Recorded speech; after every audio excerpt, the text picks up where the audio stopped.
She barely managed to drag herself and her little boat up the sandy beach to safety. Momentarily she lay down to rest, letting the gentle tide wash over her, soothing her broken, tired body. After what seemed like an endless time, she finally roused herself and looked around her to see where she was. What was this place? Off in the distance she could vaguely see a strange, colourful bird hopping along the shoreline, intermittently dipping its head into the water to catch something.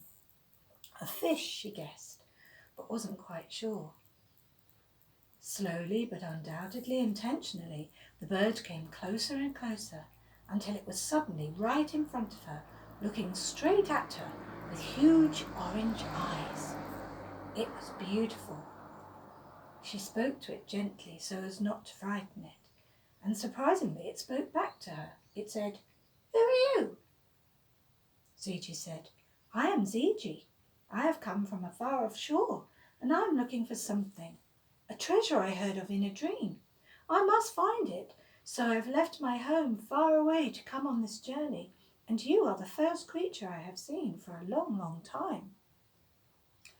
The bird said, I know of the treasure you are searching for. You need to go and visit the feathered one. She knows who you are, and she can help you to find the treasure you are seeking."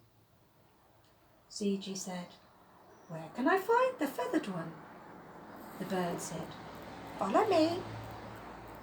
So Ziji stood up and followed the bird into the jungle. The bird flew along just ahead of Ziji, constantly looking back to check that she was following.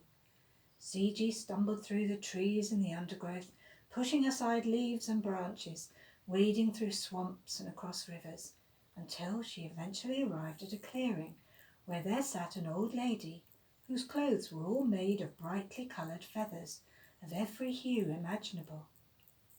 She sat quietly by herself with her eyes closed, as if silently listening to the perpetual sounds of the jungle.